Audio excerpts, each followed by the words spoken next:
సువర్ణ media ప్రేక్షకులకి నా హృదయపూర్వక నమస్కారాలు.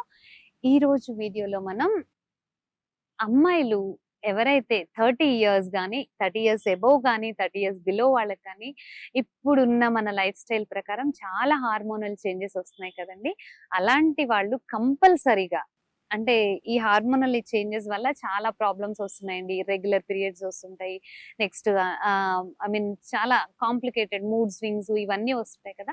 సో అలాంటి వాళ్ళకి ఈ రీప్రొడక్టరీ ఆర్గాన్స్ మీద వర్క్ అయ్యేలాగా మనం ఒక 3-4 ఆసనాస్ లోనే ఈజీగా వీటిని మాడిఫై చేసుకోవచ్చండి. వీటి వల్ల ఏంటంటే ఈ గ్రాయిన్ ఏరియా, రీప్రొడక్టరీ ఆర్గాన్స్ ఇవన్నీ ఫ్రీ అవుతాయి కాబట్టి స్లోగా మనకి ఆ ఇంపాక్ట్ అనేది మన మెన్స్ట్రల్ సైకిల్ మీద కూడా ఇంపాక్ట్ పడుతుంది.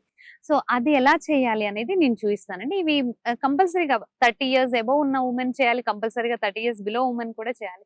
ఇలాంటి ఆసనాస్ ఏంటంటే ఎవ్రీడే చేసుకోవచ్చు, దీనివల్ల ప్రాబ్లం ఏమి ఉండదండి.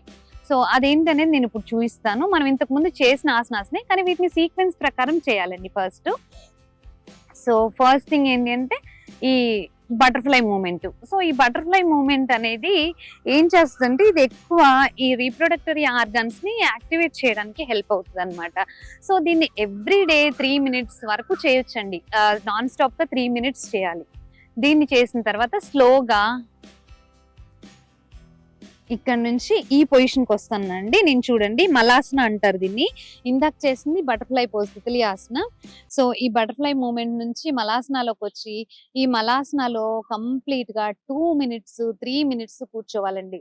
ఇలా కూర్చోవడం వల్ల ఏంటంటే మన ట్రాక్, రీప్రొడక్టరీ ట్రాక్ ఏదైతే ఉంటుందో అది కంఫర్టబుల్ గా అలైన్ అవుతూ ఉంటుంది. దానిలో ప్రాబ్లమ్స్ ఉండడం వల్లనే దీనిలో నుంచి మీరు రైట్ సైడ్ కి, లెఫ్ట్ సైడ్ కి, రైట్ సైడ్ కి, లెఫ్ట్ సైడ్ కి మూవ్ అవ్వచ్చు. ఇంకా కంఫర్టబుల్ గా చేసుకోగలను.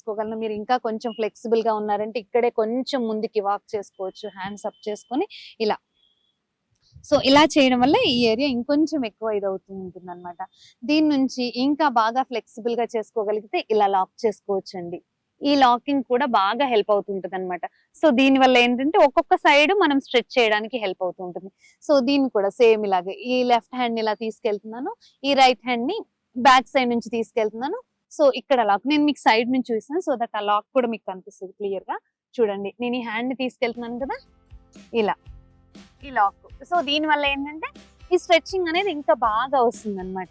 దీంతో పాటుగా ఇది చూడండి ఇక్కడుండి ఇలా మనం నుంచొని స్క్వాట్స్ చేస్తాం కదండి, వాటిని నేను కూర్చోబెట్టి చేయిస్తున్నాను. సో దట్ దీని వల్ల ఏంటంటే ఎలాంటి వాళ్ళైనా చేయొచ్చు. ఇది చాలా మంది నుంచొని చేసే వాళ్ళకి నీ ప్రాబ్లమ్స్ అలా ఉంటాయి కదా, అలాంటి వాళ్ళకి ఇది బాగా హెల్ప్ అవుతుంది అనమాట.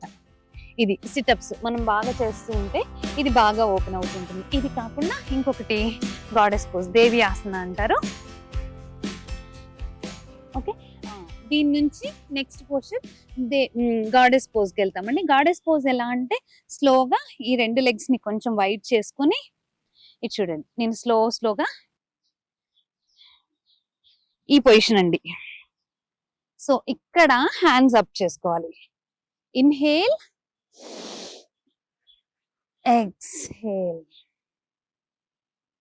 ఇచ్చుండి ఇది ఎంత బాగా చేయగలిగితే అంత బాగా మీకు. Exhale, inhale, exhale. Slowly relax. స్లోగా దీన్ని మనం ఇంకొంచెం ఇలా.